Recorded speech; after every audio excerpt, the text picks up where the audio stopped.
ఇక్కడ చోటమోట లీడర్లు కలిసి ఊరు బయట అక్కడ ఎక్కడో ఉండి ఊరుకు తెలియకుండా గుట్టు చాటున వాళ్ళు ఏదో మాట్లాడుకొని వాళ్ళే తీర్మానం అంగీకరించుకొని రాసుకొని వాళ్ళకు ఒక ఇంటిమేషన్ ఇచ్చినట్ట. అయితే దాని ద్వారానే మ్యాప్ కూడా రిలీజ్ అయింది.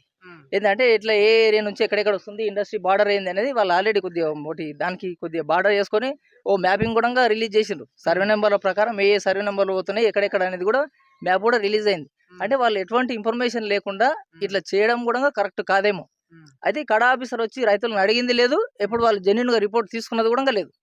వాళ్ళంతకు వాళ్ళే జడ్జిమెంట్ తీసుకున్నారు, వాళ్ళంతకు వాళ్ళే తీసుకుపోయి ఫైనల్ చేసి ఇచ్చేసారు. తర్వాత డ్రోన్ల ద్వారా సర్వే జరిగింది. ఫస్ట్ సెషన్ అయిపోయింది, సెకండ్ నడుస్తుంది. ఇప్పుడు ఈ సెకండ్ కూడా ఎక్కడెక్కడ అవుతుంది అనేది తెలియదు. అందులోనే రైతులు ఆందోళనకు గురవుతున్నారు.